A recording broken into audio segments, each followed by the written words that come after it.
Aurrak, familia artean, lagun artean, plaza gainezka egon da eta denek jaiei giro honean ekin diete. Hemen atzan ikusten ditugu baitare aurrak txistorra jaten gaurko egunean ostegun gizen dela eta tabernetan txistorra dute doainik eta gaurkoan jaiegun handiari ekin diote, baina 6 egun luzez inauteriak ospatuko dituzte hemen Tolosan.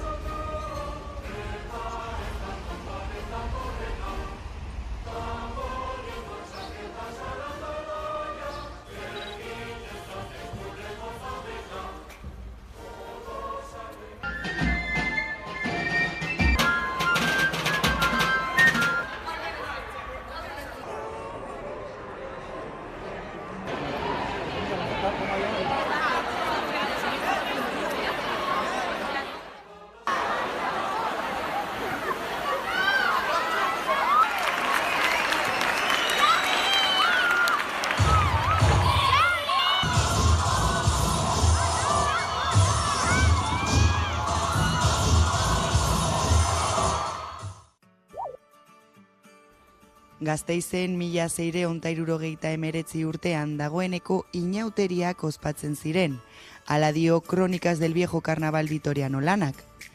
Jesus Eskainok jaso zituen azken 2 mendeotan Arabako hiriburuetako inauterien zehetasunak, nola ospatzen ziren, zeintzuk ziren abesten zituzten abestiak.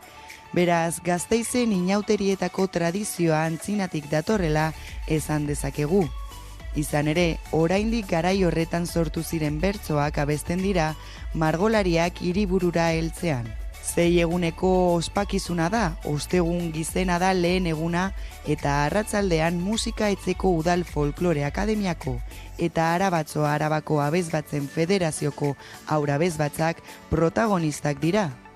Hirian barrena kantuan aritu ohi dira, mozorrotuta, eta bukatzeko abesbatza guztiek batera kantatzen dute plaza berrian. Hurrengo egunean, ostiralean, Indarra Euskal Kultur Elkarteak hirigune historikoko eta erdialdeko kaleak girotzen ditu. Eta larunbata da egun nagusia. Jardunaldi esanguratsuena eguerdian da. Margolariak ezagunak diren bertsoak lagunduta tren geltokira iristen dira. Ondoren Arka plazara abiatzen dira kale gira batean. Arratsaldean konpartzen eta karrozen desfileak Gasteiz zeharkatzen du eta gau dantzaldia antolatzen da plaza berrian. Igande goizean konpartzen desfilea berriz egiten dute eta egun osoa irauten du jai giroak. Azken eguna asteartea da eta sardina erretzen da. Erostariek, konpartzek eta jaiegunek parte hartzen dute eta hileta martza egiten dute. Horrekin amaiera ematen diete Gasteizko inauteriei. Aurten normaltasuna da lehenengo protagonista. Izan ere 2022an inauteriak bueltatu ziren, baina musukoak mozorroen atal bat izan ziren.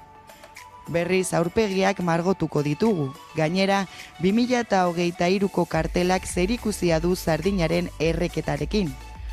Paula Paezek egindako kartelak sardinaren 2 zatiak bilatzera gonbidatzen gaitu. Eta larunbatean eta igandean 24 konpartza izango dira desfiletan. 6.433 lagunek parte hartuko dute. Nahiko gaztea gara, hasi zen konpartza 2018an. Mozorroa zientzilari soratuta izango da. Eta karroza da el secreto mejor guardado gure konpartzan, ez dakit nola izango dan. Bakarrik karroza taldea dakite nola izango diren. Sorpresa bat izango da. Gure konpartzan talde batzuk daude. Eta talde bat da dantza taldea. Haiek elkartzen dira astero, denan artean aukeratzen dituzte abestiak, eta gero asmatzen dituzte dantzak. Eta gero erakusten digute beste hori. Baina, guretzat ospetsuena izango da ziur, baina igual gure helburua ez da hori. gure helburua da batez be disfrutatzea. Disfrutatzen bidean, mozorro aukeratzen, diseinatzen, pentsatzen, dantzak egiten, dantzak erakusten, karroza egiten, eta gero desfile egunetan adarlo todo.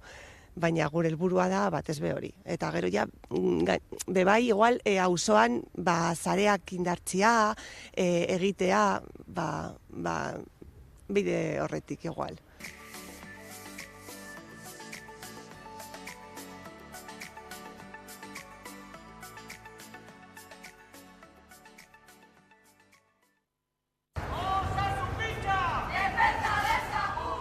Zerbitzu publikoen defentsan milaka hiritarrek kaleak hartu dituzte otsailak 15ko greba deialdian Iruñean. Osasungintza, hezkuntza eta administrazio publikoko langileek zein eragile sozialek bat egin dute elkarretaratze oso jendetsuak burutzen asteazken goizean zein arratsaldean. Jendetza bildu gara gaurkoan oraingo elkarretaratze hontan. Honek erakusten duena da greba langileria gehiengoak babesten duela, haserre handia zegoela administrazioko sektore eta anbito guztietan. Hala ere, sindikatuek salatu dutenez, gobernuak ezarritako zerbitzu minimoak gehiegizkoak izan dira. Esate baterako 100%koa ospitaletan eta larrialdi zerbitzuetan. Gertatzen dena da, greba egunak gaur dela, eta orduan badagoela jendea greba egin nahi izan duena eta ezin izan dena ona etorri. Hala eta guztiz ere, grebaren jarraipen positiboa txalotu dute sindikatuek eta eragile sozialek. 114koa foru administrazioan eta 10koa Nafarroako osasun zerbitzuan.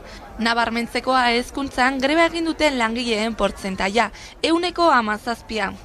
Aldarrikapenak argi utzi dituzte zerbitzu publiko doako eta unibertsalak kalitatezko zerbitzua, bai langileentzat zein hiritar guztientzat. Hemen jokoan dagoena gizarte eredu bat delako. Ez da bakarrik enplegatuen baldintzak, eta hori baita ere ezinbestekoa da administrazioak ondo funtzionatzeko eta zerbitzu publikoak kalitatezkoak izateko, baina azkenean hau gizarte osoarentzako zerbait da. Nafarroako gobernua eta mahai sektorialaren arteko negoziazio bilera ostiralean ospatzen da.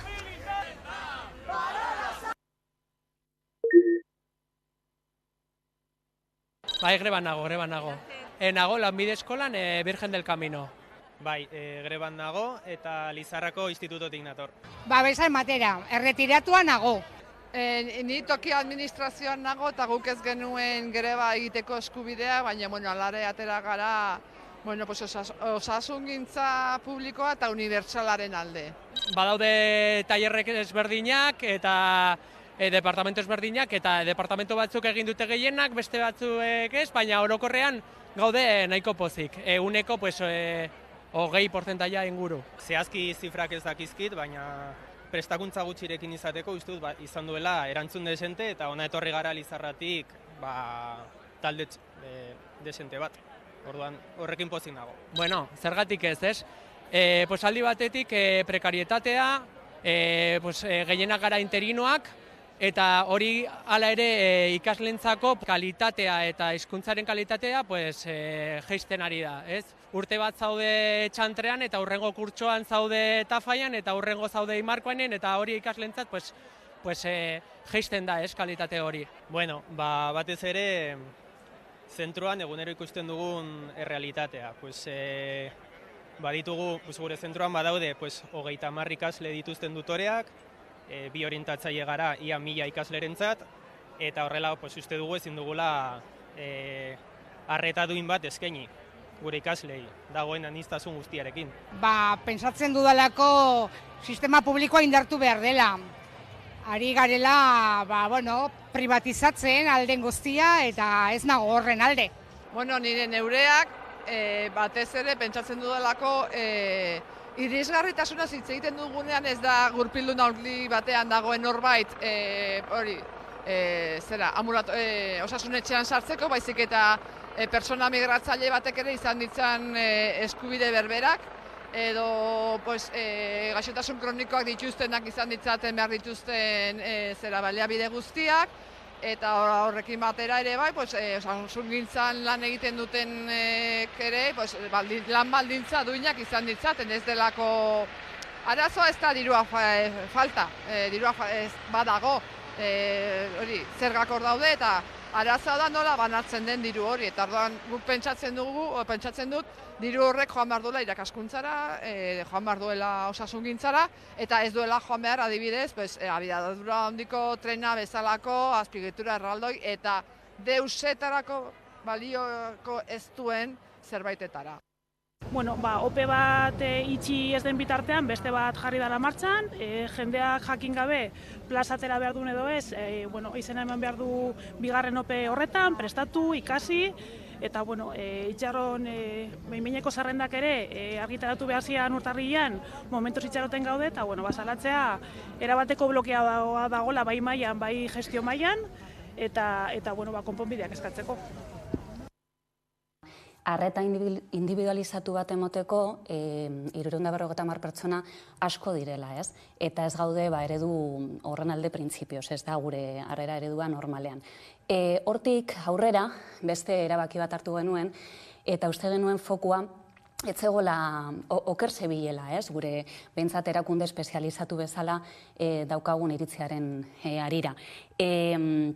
Eztabaida politikoa zentroan zegoen jarrita, eta gure ustez errefuxiatuek egun dituzten zailtasunetan jarri bazen behintzat eztabaida politiko horren fokoa eta baita ere hedabideen fokoa, ez?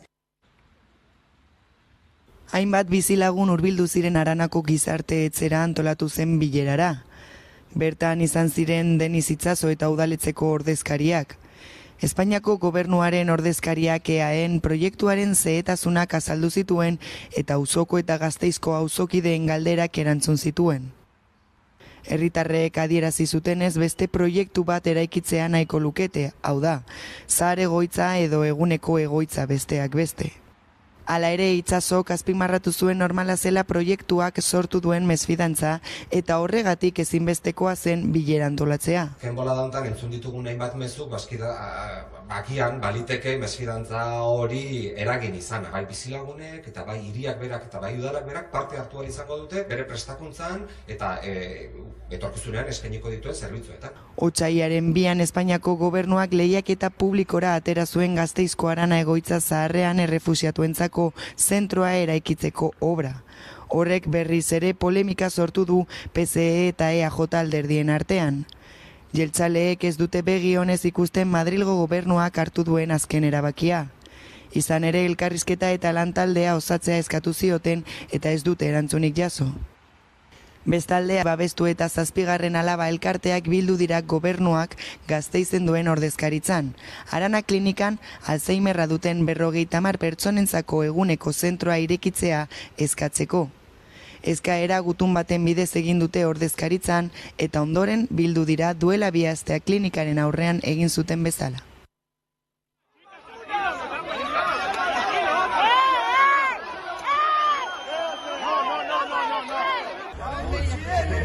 Preso Allendo. Pasa, por favor. Pero más. Oye, a ver, aceito, Estoy quieto. ¡Ay, Dios! ¡Cuidado!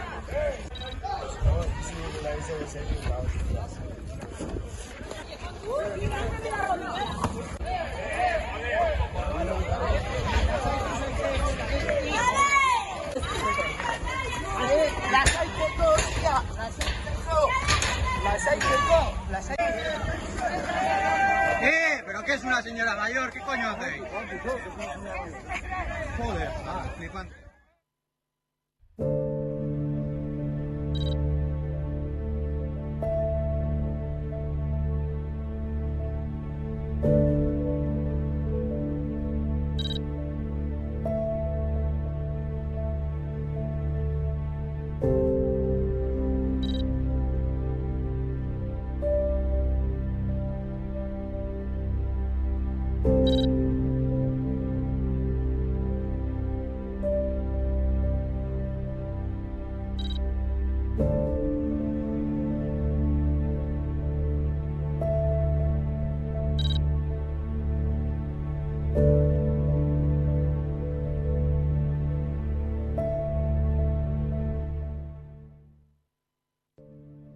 Madril eta Bilbo bidea egiten ari zen autobuseko gidaria konortea galdu zuen gidatzen ari zela. Lerma eta Burgos artean izan zenez beharra, Gasteizetik 150 kilometro baino gutxiagora. Jasoerak izua piztu zuen bidaiarien artean, baina horietako bik volante hartu zuten eta autobusa atzaden leku bateraino eramatea lortu zuten. Aitor Zurinaga da ibilgailua kontrolpean hartzea lortu zunetako bat. Begiratu nun nolan eta ikusi nun zelan zegoen gidaria volantearen gainean, botata. Konortea galduta tipoa eta zegoen gainean eta ikusi nun zelan beste gurekin joaten zan mutiko bat, joan zan aurrerantza eta joan nintzen bera atzetik eta bera hartu zuen volantea lehenengo aldian eta ni bigarrenean zuzentzeko autobusa ze hasi ginen ezkerrera eta eskumara, bandazoak emoten, Marianaren kontra eman genuen eta kriston rasponazoa egin genuen ezkerraldean. 120 kilometroko abiaduran zijoan autobusa ia erraietik atera zen. Ibilgailuak alboko ezi bat jo zuen eta aurretik eraman zuen baita seinalaren bat ere. Azkenean sustoa, ikaragarria. Malda baten ertzean gelditu zen autobusa, metro batzuk gehiago eta baina zorionez ez zen horrelakorik izan. Bi bidaiarik autobusa desbideratzea lortu baitzuten. Eta ni jode, urduri. Eta egon ginen kilometro batzuk. Eta batean ikusi nun zelan zegoen, begiratzen aurrera, volantearekin, tipoaren besotik harrapatuta, un zirko dela hostia. Eta batean ikusten du área de descanso. Eta holan eskumarako zartzeko bidean sarrera bat. Eta zeukan seinale bat horrelako borobila, ondia. Autobustan dirudi txikiak direla, baina dira ondia. Eta hori borobila horreri, harrapatu volantea eta sartu ginen arantza. Pum, volantazo eta sartu ginen. Eta eraman genuen seinalea eta dena. Konortea galdu zuen gidariari zer gertatu oto zitzaion, akaso gehiagizko lanagatik? Sindrome kardiogenikoa du izena horrek eta bihotzeko arazoak izan ditzaketen pertsonei eragiten die.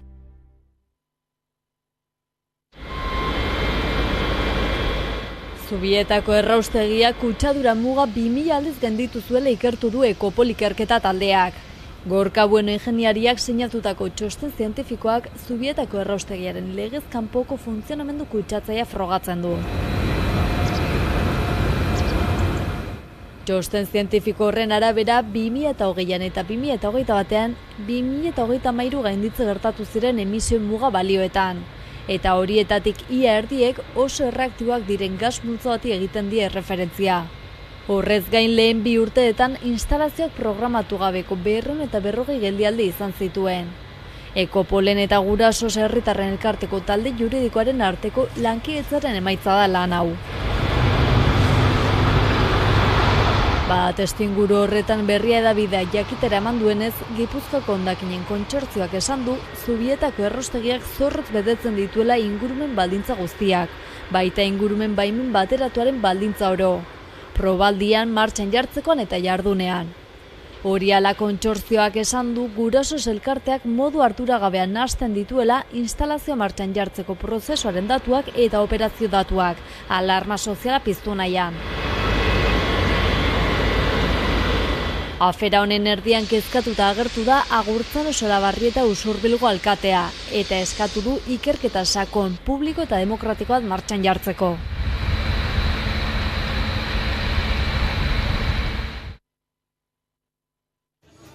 Parisko gobernuak proposatutako pentsio reformaren kontra 5. greba eguna dute Ipar Euskal Herrian. Baionan manifestazio egin dute eta beste behin ere jendetza batu da. Egia da, piskat martxoak 7 hori piskat berant ere izango da, data bezala, nartean pentsatzen alda beste ekintza motak izaiten aldirela eta horretarako baldintzak sortu behar dira ere hori egiteko ez, beraz gu antolatzen gira asamblada moduan ere eta ea lortzen dugun ere asamblada ontatik, ene ustez gako bat da ere olako mugimendu batean beste gauzak asmatzeko. Frantziako Asamblea Nazionalean pentsio reformaren aurre proiektua eztabaidatzen ari dira, ostiral gauerdian amaituko da. Ostegunean, espero zen bozkatzea asamblean erretiro adina 74 urtera atzeratuko duen artikulua. Zehazki artikulurik kritikatuena. Protestak duela ia hilabete bat hasi zituztela eta horietan erretiro adina 60 urtera itzultzeko eskatu dute. Bada ohartarazi dute politikariek entzungor jarraitzen badute langileei, gazteei eta pentsiodunei mugimendua gogortzeko deia egingo ditela. Martxoaren 7an Frantzia geldiarazteko. eta kotxen artean eman diren eztabaidak bukatzen ari dira Frantses Estatuko biltzar nagusian, eta ze nolako eztabaidak ez, badakigu, azkenean ez dela ezer eztabaidatua izan, gobernu horrek indarrean pasatu nahi duela reforma hori, eta guk horren parean erraiten dugu beti kalean galela, eta ez dugula utziko reforma pasatzen, reforma utzi arte karrikan izan. Osakidetzako azpi kontratatutako garbiketa zerbitzuko langileek astebeteko greba iragarri duten homologazioaren alde.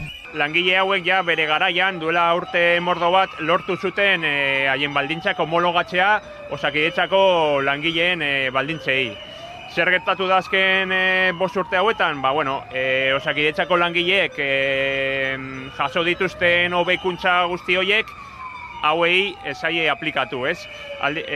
Zentzu horretan ikusten dugu homologazio printzipio hori lortu zana aportu dala, ez? 5 urte daramatzate lan itunbarik eta enpresarekin 50 bilera inguru egin arren, euren eskaerek erantzun gabe jarraitzen dutela ohartarazi dute. Euren aldarrikapena Osakidetzako beharginei aplikatzen zaizkien baldintzak aplikatzea da, homologazio printzipioan oinarrituta. Estamos viendo que tanto las empresas como el cliente, Osakidetza, están incumpliendo el principio de la homologación al negarse a adaptar e implicarnos las diferentes materias aplicadas al personal propio de Osakidetza. Simplemente estamos reivindicando que se nos apliquen las mismas condiciones que al personal propio de Osakidetza en base del principio de homologación. 2 urte daramatzate lan gatazka konpontzeko asmoz Osakidetzari bitartekaritza eskatzen, baina salatu dutenez ez dute erantzunik jaso. Eta gatazka desblokeatzeko helburuarekin, LAB, UGT, Comisiones Obreras eta SK sindikatuek grebara deitu dituzte Araba, Bizkaia eta Gipuzkoako sektoreko langileak otsailaren 27tik martxoaren 5-era. Honetan inplikatuta daude 3 herrialdetan lan egiten dituzten garbitzaileak, ez? Osakidetzaren lan zentroetan. Bai ospitaletan eta bai osasun zentroetan, ez? Eta orokorrean kalkulatzen dugu egongo diela 2500, 3000 langileen artean afektatuta.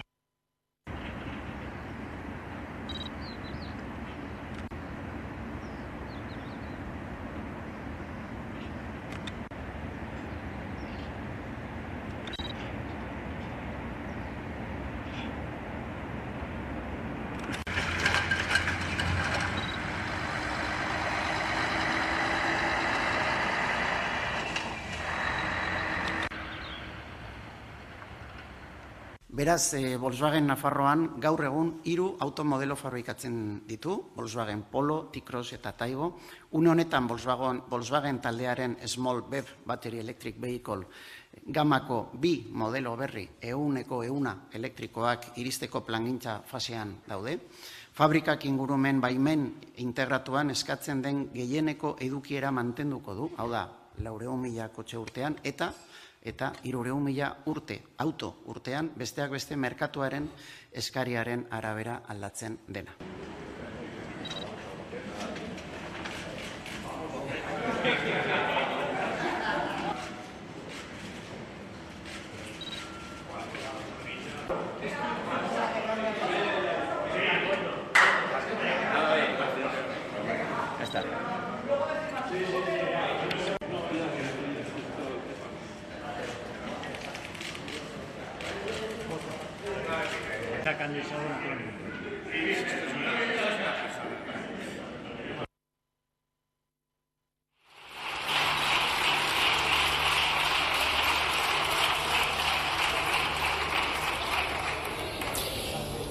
Hoy es un día muy importante para los derechos de las mujeres. Vamos a aprobar definitivamente esta ley que amplía nuestros derechos sexuales y nuestros derechos reproductivos.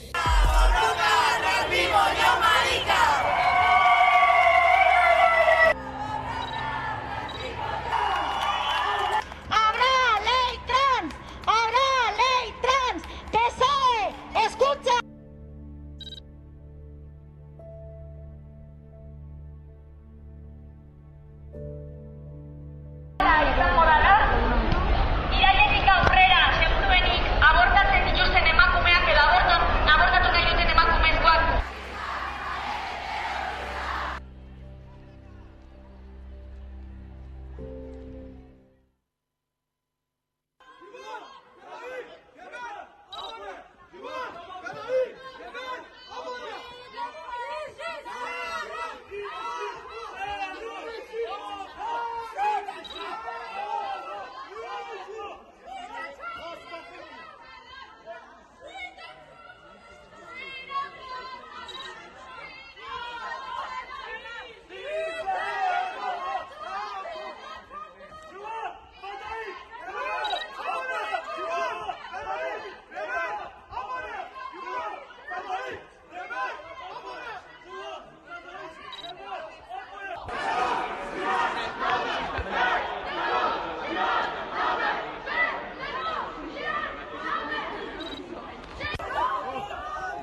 I am announcing my intention to step down as First Minister and leader of my party. I have asked the National Secretary of the SNP to begin the process of electing a new party leader, and I will remain in office until my successor is elected.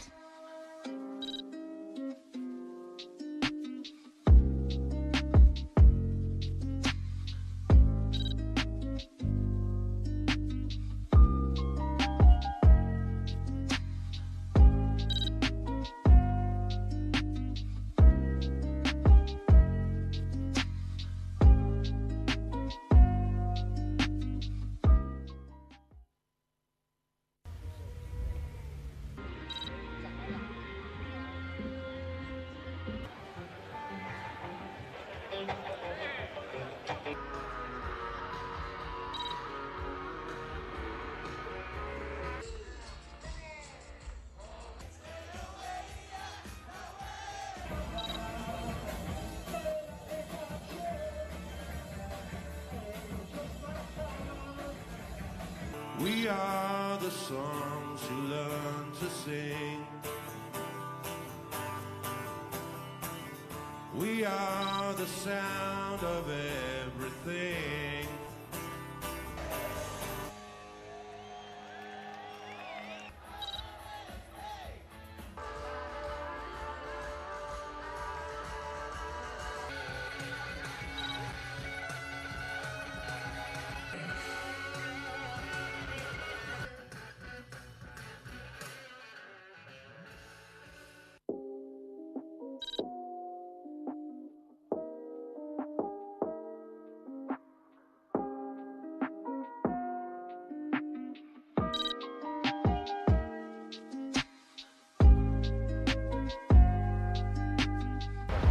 Me dan los puntos.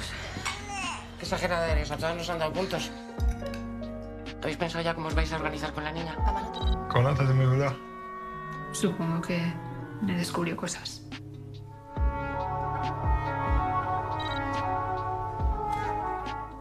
Sigo aquí, ¿eh? No estoy llorando. No seas dramática, que el tabaco te mata, pero tarda más tiempo. ¿Qué voy a hacer? Aitakein beharra bete du, buentarren babesteko. Aita! Nik gabe, noizbait, zainduko duk Ibarra. Hitz eman egidak. Uteko, ular sendoa beharko du.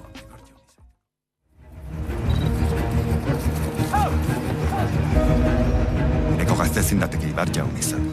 Neure burua aurkezten dut xumeki, Ibar jaun kristiau garbia izaiteko. Nor da? Lusa, harengatik zenbaiteko oraino dituzte sigesten elemele paganoak. Bada haitzulo sakon bat oijanaren bihotzean, hor dukezu erantzuna. Lagun eginen dizuen eilo basoak, iratik.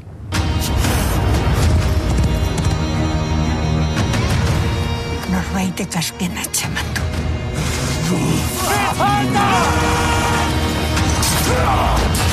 Ez dut ipuinetan sinesten.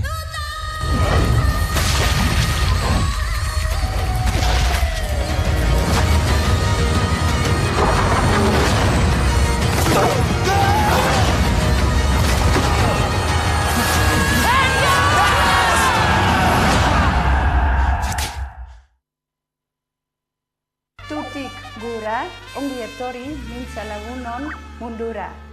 Ongi etorri gure mundura. Gau eta egun euskaraz bizi nahi dut, ta gauza bera egin dezakezu zuk. Euskaraz bizi nahi dut goizean goizik, ez da amespan nire nahi ala baizik. Euskaraz mintzatu nahi duzu, etorri gurekin gintalan. Astean behin, kafetxo bat hartu, ondo pasa eta izen eman lagun taldeetan. Egin ginen, bizitzaren jabe, nortasuna eta izaera gorde gabe. Kaletan, bat egin genuen, elkar maite genuela erakustearren. Euskaraz bizi nahi, euskaraz bizi naiz. Euskaraz bizi nahi, euskaraz bizi naiz. Gau eta egun euskaraz bizi nahi du.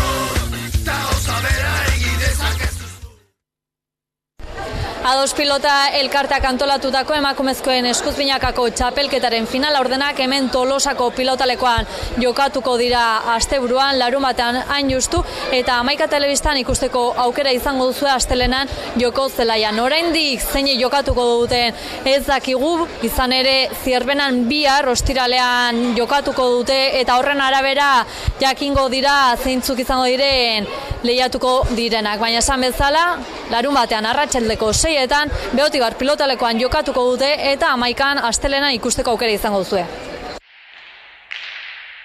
Aurten lehen aldiz inauterietan emakumen pilotaz gozatzeko aukera egongo da. Ados Pilota elkarteak antolatuta emakumen binakako txapelketa nagusiaren final laurdena jokatuko baita Beotibar pilotalekoan. Partida zaldun eta bezperan otsaiaren 18an izango da arratsaldeko 6etan. Olatzpeon Tolosako alkateak adierazi du partida horrek helburu duela nesken eskupilota bisibilizatzen laguntzea. Azken finean, berdintasunak lanildo ezberdinak ditu, kirola bada horietako bat, eta kirolaren barruan nola ez herri kirolak baita ere ez.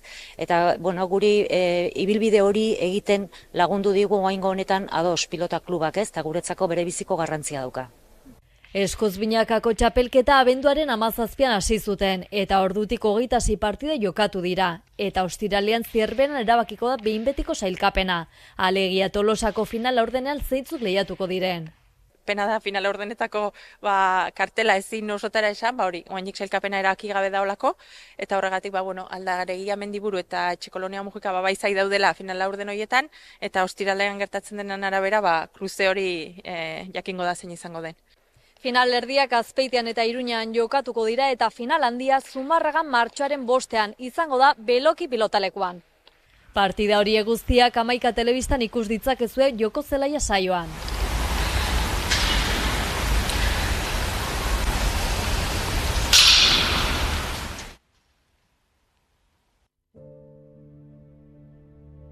Emakume Master Cupeko arropa aurkeztu dute. Kolore, ehun eta diseinu berritzaileak dira nagusi. Gorria, zuria eta urdina nahastu dituzte. Pilotalarien gustokoak dira oso. Batez oso erosoa ez, probatu dugu eta politia erosoa, ibiliga kanpoan pixka pelotatzen da oso gustoa, lasa da eta ondo ajustatzen. Pasan urtekoakin alderatute be, desberdina eta batez behi garrantzitsuna erosotasuna. 2023 denboraldia 7. urtea da Astoreren prakak eta kamisetak soinean lehiatzen direla. Arrasateko marka gainera aitzindaria izan zen emakumentzako galtzak sortzen. Eta azkenien gure gorputzetara moldatutako kamisetakin eta bai prakakin batez be jolastu alizetie azkenien guretzako gozada da. Azkenien gu kantzara urtetan garenien eroso gure gugon, eta azkenien gure gorputzetara ohitutako erropa behar duguz. Eta oso eskertute gauz Astoreri gu ganin da belako apostua. Bai, aurrera pasa hundia ez, azkenen beti zion arazoi, mutian galtzakin, azkenen ez daude neskantzako prepatuta ez, eta etzian bateko modok, eta galtzauekin egia da asko lasaiago, guri ajustauta daude, eta ez da, aurrera pasa hundia bada neskan pelota mundun. Emakume Master Cupeko binakako txapelketaren 7. edizioa abian da dagoeneko. Urtarrilaren 19an hasi zen, eta martxoaren 26an jokatuko dute finala. Ilabete baino gehiago gelditzen den honetan, jantzi berri ez gain pilotalariak ere txapelketa saritu dira. Jai esan txapelketa azteko gogo askokin gabiltza, eta gogoakin azteko. Txapelketa oso gogorrean nik uste dut, ez? Azkenien 4 bikote oso gogor gauz, edo zer pasalikela, azkenien liga formato bategaz bebai, ia zelan heltzen dan bebai jentea semifinaletara, orduen, azkenien baldintza asko egon aldiz, bi aste barru txapelketan sartzeko gogoakin.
12:30 direla iritsi da eguneko elkarrizketa nagusiari heltzeko unean, eta horretarako gaur gurean zehar errefuxiatuekin elkarteko Naiara Guterres dugu hementxe, ondo etorri gurera. Eskerrik asko. Tira, elkarrizketa hasteko, Arana klinikari begira jarriko gara une batez, izan ere, hor polemika bat protagonizatu izan dute, PSek eta EAJak azken hilabetean, eta gaur ere legebiltzarren hortaz aritu dira. Tira, nola bizi izan duzue polemika hau? Bueno, hasiera batetan bai adierazpenak egin genituela, batez ere genituen datu apur horiek hausnartuz, genekien soilik 350 lagunentzako zentroa zela eta zegoena planteatuta, hasiera batetan behintzat, eta bai adierazpenak emon genituela uste genuelako, arreta individualizatu bat emoteko 350 pertsona asko direla, ez? Eta ez gaude eredu horren alde printzipioz, ez da gure harrera eredua normalean. Hortik aurrera, beste erabaki bat hartu genuen, eta uste genuen fokua ez zegoela oker zebilela, ez? Gure behintzat erakunde espezializatu bezala daukagun iritziaren harira. Eztabaida politikoa zentroan zegoen jarrita, eta gure ustez errefuxiatuek egun dituzten zailtasunetan jarri bazen behintzat eztabaida politiko horren fokoa eta baita ere hedabideen fokoa, ez? Horregatik aurreko astean emon genuen behin eztabaida hori baretu zanean prentzaurrekoa eta horretan oinarritu ginen.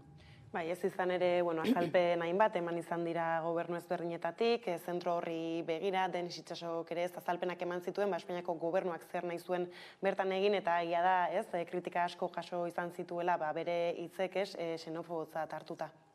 Bai, hala da, baina berriz ere kasu horretan gauza bera esaten dugu gure kasuan, zein izango zen harrera zen gure ardura, datu gutxi ditugu benetan, eta momentuz ere datu gutxi daude.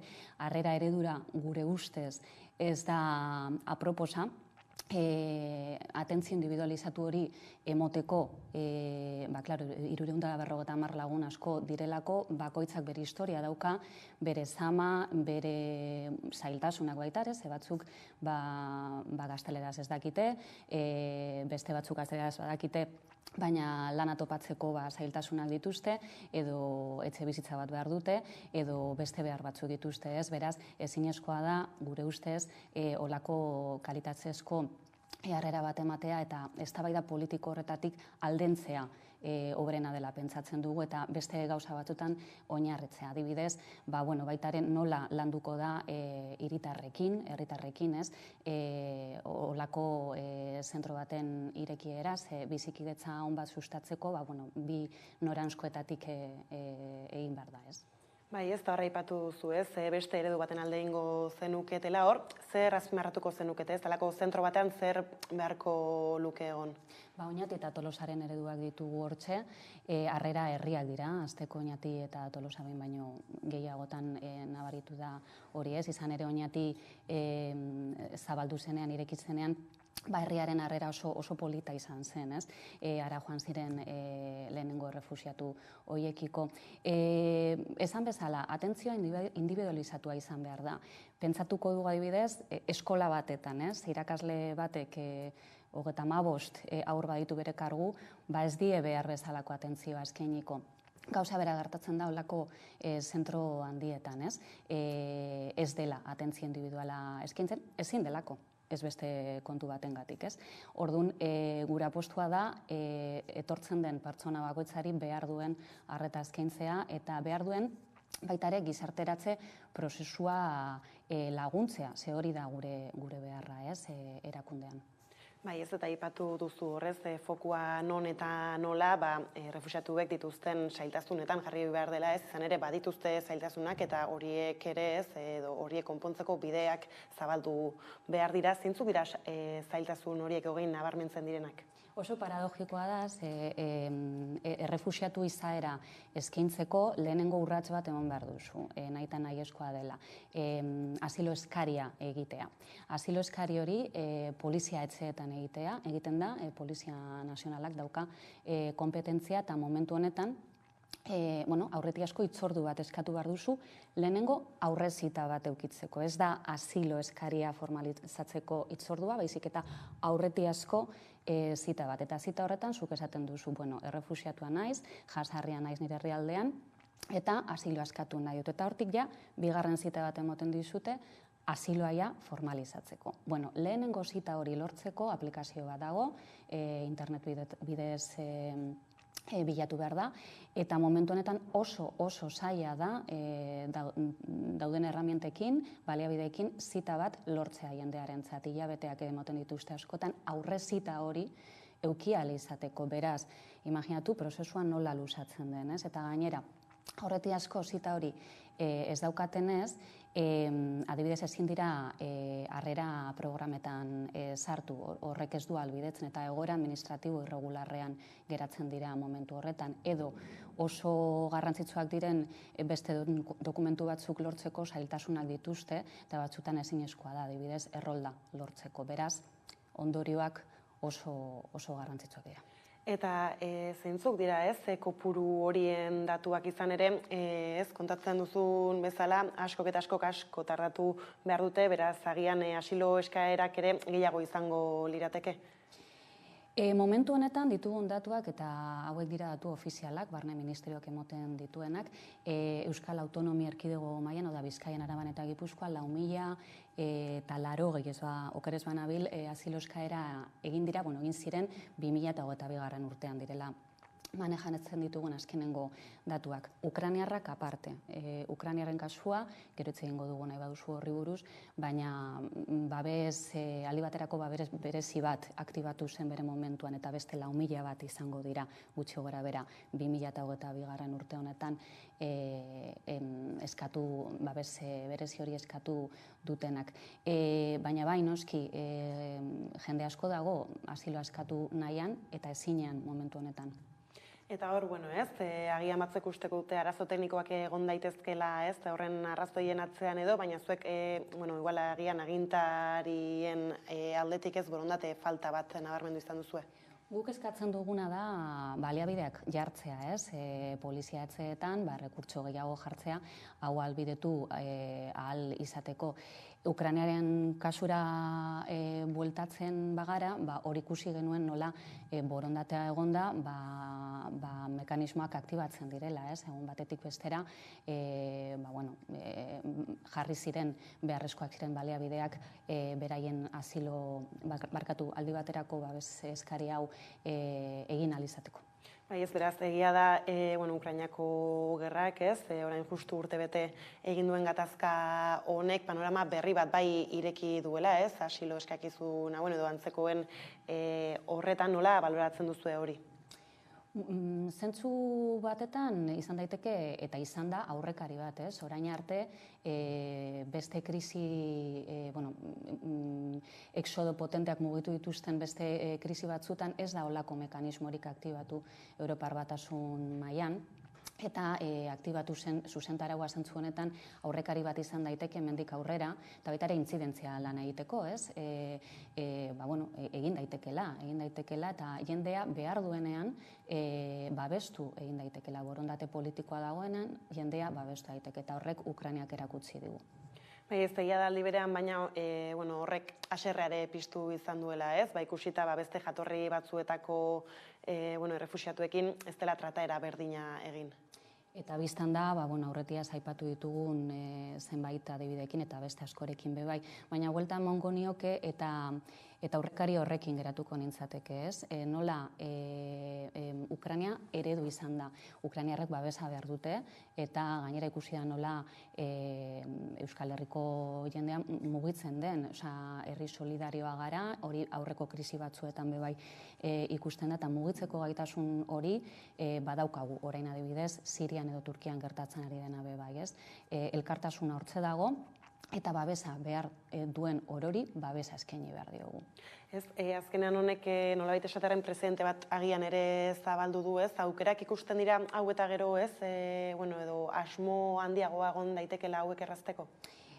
Oxala, bai, hori gustatuko litzaiguke, ez? Bai dela egia, historiak esaten digula, hau ez dela gertatu, esan dugun bezala aurretiaz. Baina, bueno, esan bezala bai, intzidentzia egiteko herramienta potenta izan daiteke, ez? Egin bada behin, zergatik ez hurrengoetan.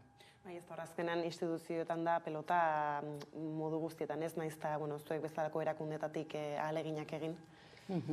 Bai, azkenean erakunde publikoetan, politika publikoak garatu behar dituzten einean, hor ardura hori badaukate ez, baina baita ere, erakunde espezializatuak hor gaude intzidentzia egiteko gai hauetan, herritarrak, mugimendu soziala, gizarte zibila.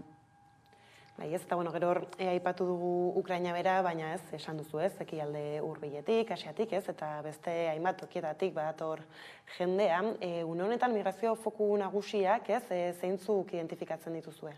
Bueno, Ukraina, jarraitzen duen handi batetan izaten hemen Europan, baina gero ekialde hurbiletik eta Sahara hegoaldeko Afrikatik badago beste Mediterraneoa bidea jarraitzen du izaten, bidea arriskutsua jarraitzen du izaten jende askorentzat, ez? Eta izaten jarraituko du bide legalak eta seguruak etortzeko ez dauden bitartean, ez? Bestetik, Espainiar estatuko hegoaldeko mugabe bai, Ceuta Melilla, eta baita ere itsasoz egiten den bide hori, eta Kanariar uharteak bai. Bestetik, Latinoamerikara erreparatzen baldin badiogu, Ertamerikatik estatu batuetara doan ibilbide arriskutsu hori bai jende askok egiten du. Bai, ez, baina hor, agian, aipatu dituzu hauetan badira ezberdintasun nabariak politikei dagokienean, ezta? Horre zer balorazio egiten duzu eskasunetan, agian Espainiako gobernutik bertatik, esaterako orain gutxi edo azken urtean ez, Melillaren bueltan jaso diren gertakari ez. Bueno, aurrekoan esan dudana, ez ikusten da nola borondate politikoa dagoenean gauzak aklaratzeko edo giza eskubideen urraketak emoten direnean gai hoiei ekiteko edo asiloa eskaintzeko baita ere jendeari, Espainiar estatuan momentu honetan 5% bakarrik eskaintzen diote asiloa, emoten diote asiloa, gainerako ukatzen diete. Orduan ikusten dana da, borondate politiko kontua dela, eta herrialde gauza bera ikusten dugu, ez?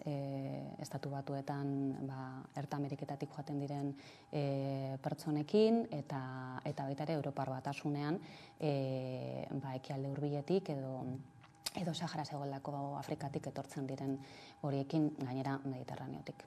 Hor, honekin lotuta, orain gutxi ikusi dugu ere, ez, Turkian eta Sirian gertatu diren lurrikarek zelako panorama utzi dute lurraldean. Bertan, honek egoera berri bat sortu dezake, migrazioen aferan?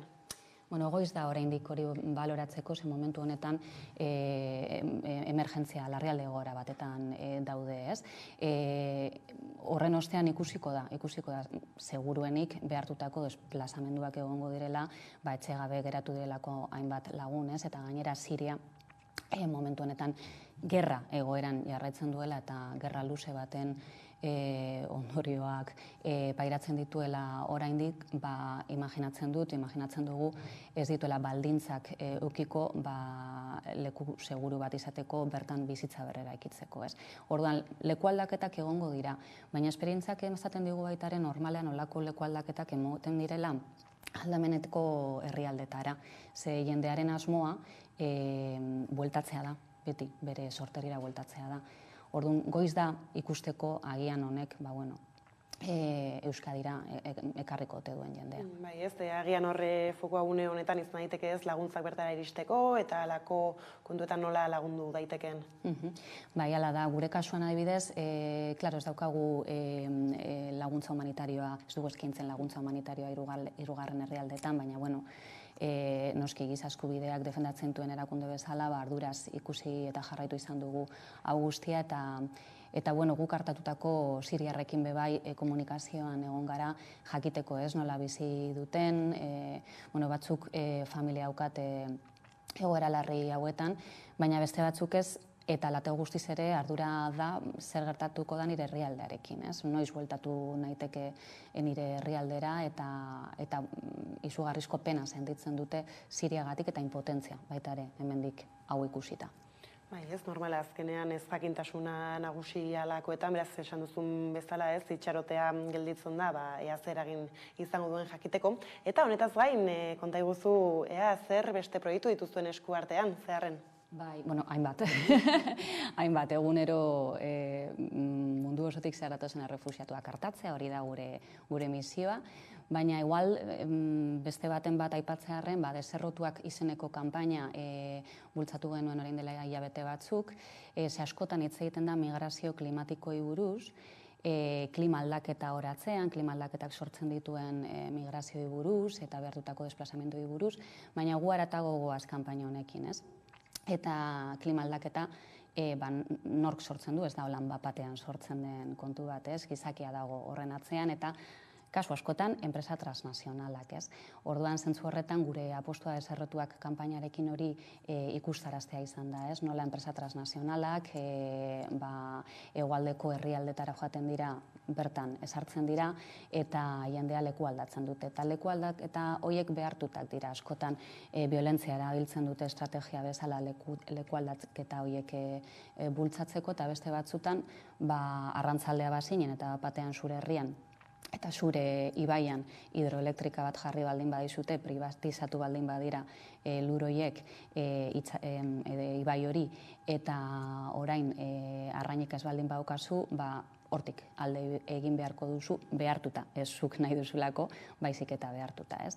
Orduan hori da deserrotuak kanpainaren muina, urriaren bukaeran kazetari talde batekin joan ginen kasu bat dokumentatzera oso paradigmatikoa delako, hidroelektrikaren kasua Kolonbian, Antiokian, eta bertan ikusi ahal izan genuen aipatutako guztia, ez? Nola gainera erresistentzian mantentzen diren komunitateak eta elkarteak oso jasarriak dira. Bai, ez, eta nola eragin daiteke ez, hemendik hegoaldera begira, ez, horre itsasoa erdibidean eta urruti, ez, zelako lanak egin daitezke hemendik alakoak, mintzat, salatzen hasi eta horrera egiteko. Hori da, salatzen hasi eta baita ere gure kontsumoa pixkat birplanteatu, ez? Kasu honetan, hidroelektrika honek gainera finantziazio euskaldun auki zuen bere momentuan BBVaren bitartez, bizaren bankuari eskinetako prestamo baten bitartez, ez? Orduan, horretan pentsatu, hausnartu, eta baita ere gure kontsumo ereduari bueltatxo bat eman, ez? Modu individuala, baina baita ere modu kolektiboan. Bai, ez da hor, finantzaketa aipatu zu hor, azkenan talka ere sortzen da, ez? Politikarien diskurtsoetan eta izan ere sortatu daiteke egoera bat, ez? Non, adibidez, errefuxiatuak hartatzeko bideak eta erreztu daitezkeen, baina gero ikusten ditugu, ez? Bestelako kontu hauek, halako proiektuei finantzaketak eta barrak. Bai, baina kasu hauetan, giza eskubideak erdigunean egon behar dira beti, ez? Eta horri erreparatu behar diogu eta hori da salatu behar duguna, holako kasuak gertatzen direnean. Beraz, eskari nagusi bat olan politikari begira zein litzateke fokua edo behintzat erdigunean jartzea bai giza eskubideak eurak.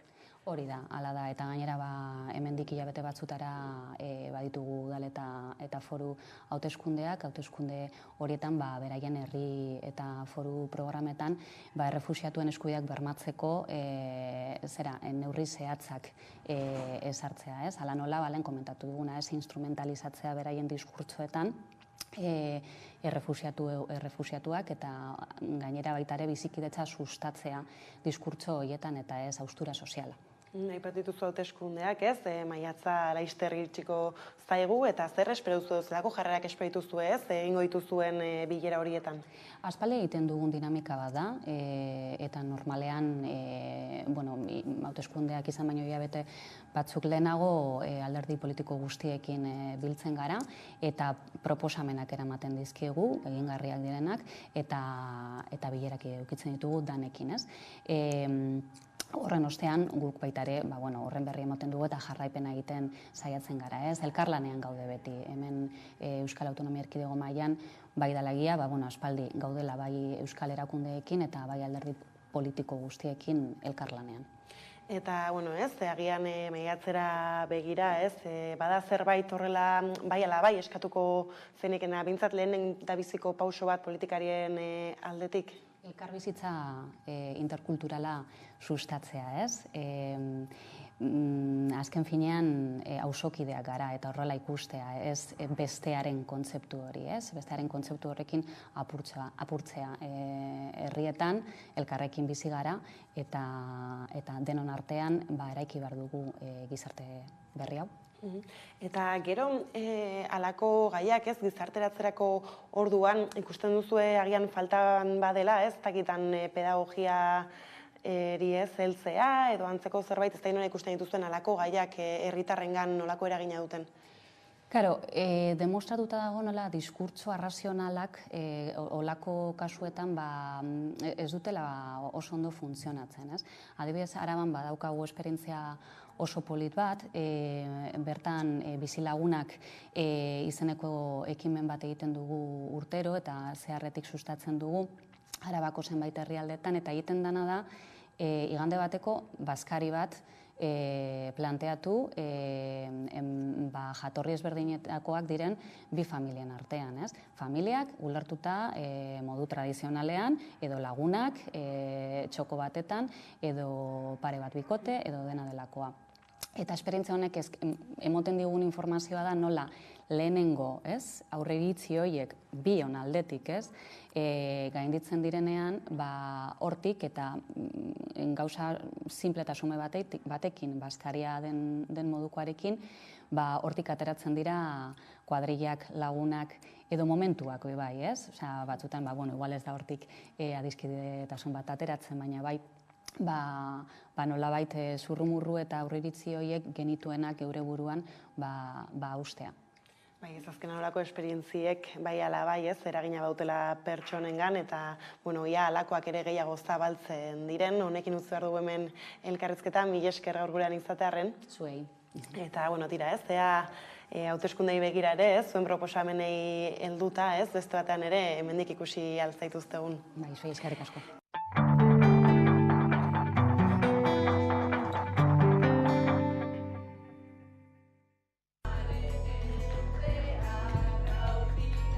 Mundua ezagutzeko urteak dira, sentitzeko, elkarrekin bizitzeko, ikasteko urteak, konfiantzazko ingurune batean. Euskal Eskola Publikoak, elkarrekin hazten. Eusko Jaurlaritza, Euskadi, auzolana. Alokairuaren kudeaketa zahanztea,